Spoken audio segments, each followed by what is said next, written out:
Oi, tudo bem? Eu sou a Gabriela Viana e seja bem-vindo ao Segue o Fio.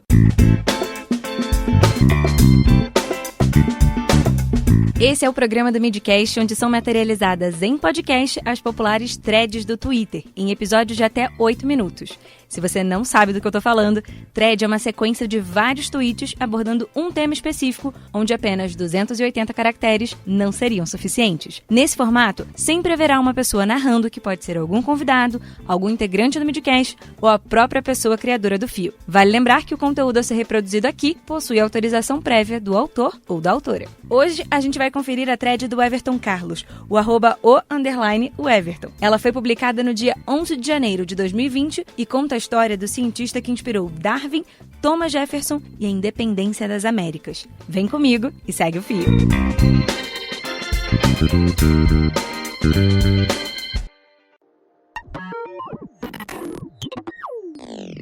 Alexander von Humboldt nasceu em Berlim, em 1769. Seus pais eram membros da alta nobreza e queriam que ele fizesse economia, administração pública ou algo assim. Mas Humboldt achava tudo isso um saco. Ele queria mesmo era conhecer o mundo. Mesmo contrariado pela sua mãe, Humboldt saiu para conhecer o mundo. Foi um dos primeiros a vir para a América do Sul para explorar a natureza, e não os índios. Ele era o louco das medições. Foi o primeiro cientista a ir para campo com instrumentos científicos para poder medir variáveis físicas, como a altitude, a temperatura, o magnetismo, a eletricidade e o ponto de ebulição da água. Levou até um cianômetro para medir a cor do céu. Um dos seus primeiros grandes feitos foi subir o vulcão Chimborazo, no Equador, a montanha mais alta do mundo quando medida a partir do centro da Terra. Ninguém havia chegado tão alto e ninguém jamais havia respirado um ar tão rarefeito. Chegando lá no topo do Chimborazo, Humboldt teve uma epifania, possivelmente delirando pela falta de oxigênio, mas tudo bem. Ele percebeu que esse mundão maluco é um sistema formado por relações complexas entre seres vivos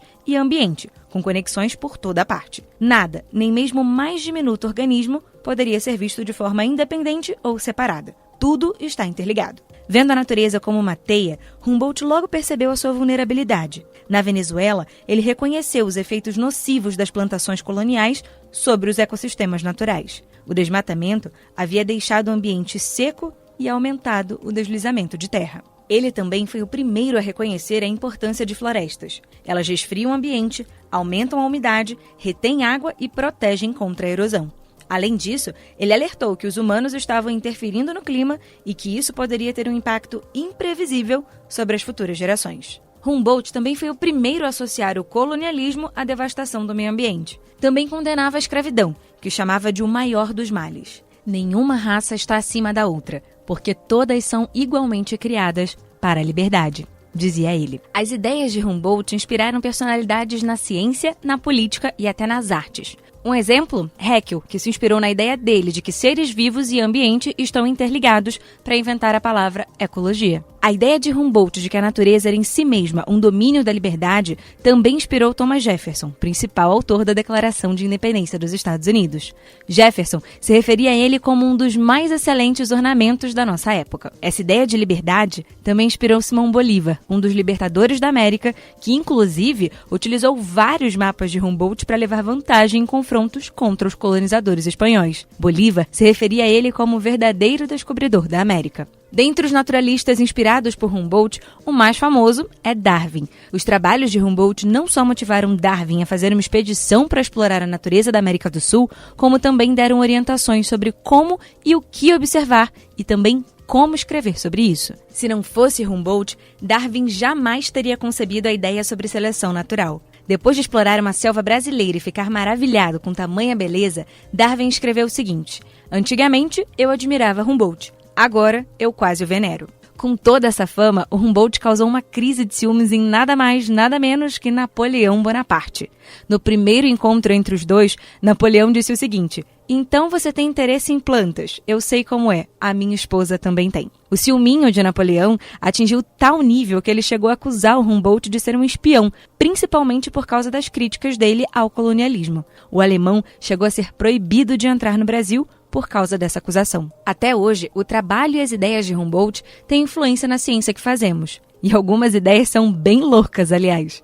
Por exemplo, em 1800, Humboldt descreveu como pescar um peixe elétrico utilizando cavalos. A ideia é bem simples. 1. Coloque cavalos na água. 2. Os peixes elétricos vão saltar da água para atacar os cavalos. 3. Espere eles ficarem exaustos e então capture-os. Simples assim. A galera não acreditou muito nisso não, achando que tudo não passava de história de pescador.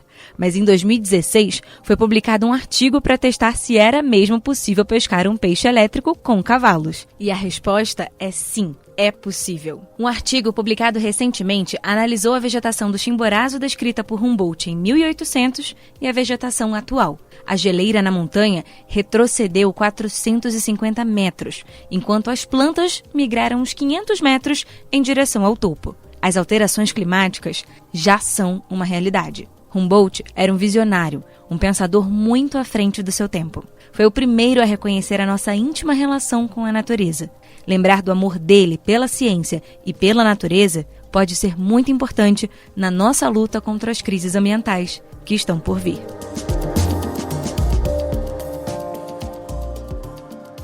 Lembrando que o link para essa thread, assim como as referências que ajudaram na construção dela, estão lá na descrição desse episódio. Se você quiser me seguir no Twitter, o meu perfil é o @VianaG e eu faço o podcast Vozes, Histórias e Reflexões da Rádio CBN. Te espero lá, hein? E se você tem alguma sugestão de conteúdo para esse formato, é só marcar no Twitter o perfil do Midcast, o @podcastmid. Valeu e até a próxima!